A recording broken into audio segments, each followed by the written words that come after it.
Assalamualaikum warahmatullahi wabarakatuh. Alhamdulillah, salatu wassalamu ala rasulillah, amma ba'd. Sebelum kita memulai pelajaran di pagi hari ini, anak-anakku sekalian, barakallahu fikum, maka hendaknya kita berdoa terlebih dahulu. Allahumma anfa'ni bima 'allamtani wa 'allimni ma yanfa'uni wa zidni ilma. Amin. Melanjutkan pembahasan kita pada pelajaran sejarah Islam bab ke-6, yaitu perjanjian Hudaybiyah tahun 6 Hijriah. Mimpi Rasulullah. Rasulullah bermimpi bahwa beliau bersama para sahabat memasuki Masjidil Haram, melaksanakan tawaf dan berumroh di sana. Kemudian beliau memberitahukan mimpinya itu kepada para sahabat. Betapa gembira mereka mendengar hal tersebut, karena sudah 6 tahun kaum muslimin hijrah meninggalkan Mekah. Tentu perasaan rindu pada Ka'bah telah lama memenuhi hati mereka. Kemudian mereka sangat yakin dapat memasuki kota Mekah pada tahun itu juga. Padahal Rasulullah SAW tidak mengatakannya. Seperti itu, anak-anakku sekalian, mimpi dari Rasulullah SAW bersama para sahabat yang memasuki Masjidil Haram, melaksanakan tawaf dan juga berumroh. Dan tatkala itu juga para sahabat senang mendengarnya. Kemudian kaum muslimin berangkat menuju Mekah. Pada bulan Dzulqa'dah tahun 6 Hijriah, Rasulullah SAW berangkat dari Madinah dengan ditemani 1.400 kaum muslimin dan membawa hewan-hewan untuk kurban. Mereka berangkat tidak membawa perlengkapan perang, kecuali hanya senjata yang biasa dibawa oleh seorang musafir, hingga sampailah mereka di daerah yang bernama Hudaybiyah. Pasukan Quraisy menghadang kaum muslimin. Mendengar berita keberangkatan kaum muslimin ke Masjidil Haram, orang-orang Quraisy sepakat untuk menghadang mereka agar tidak bisa masuk Mekah. Di mana Rasulullah SAW bersama dengan 1.400 kaum muslimin yang sedang berangkat menuju Mekah, sampai pada tempat di daerah yang dinamakan Hudaybiyah, terdengar oleh para kaum Quraisy yang akan menghalangi perjalanan kaum muslimin.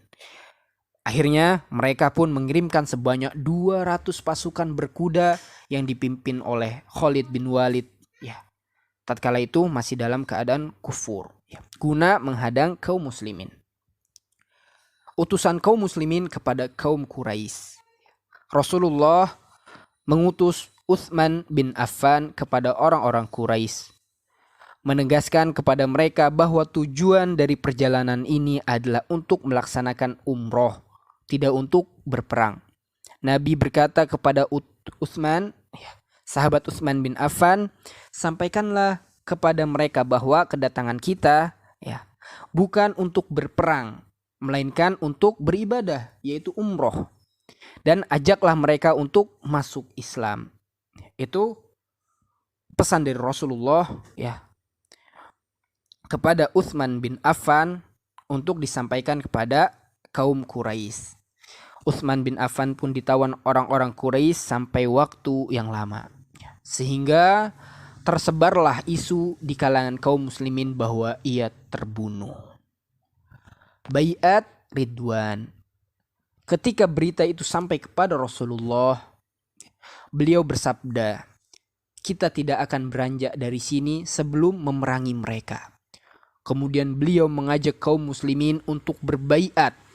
Mereka pun bersegera membaiat beliau di bawah pohon di sana untuk siap mati dan tidak melarikan diri.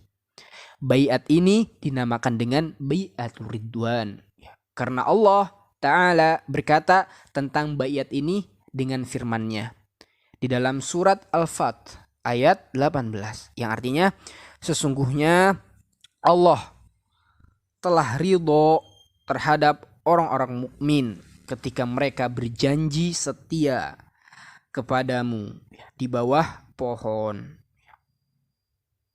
Yang dimana anak-anakku sekalian, barakallahu fikum, ayatnya itu berbunyi, dengarkan. A'udzu billahi minasyaitonir rajim.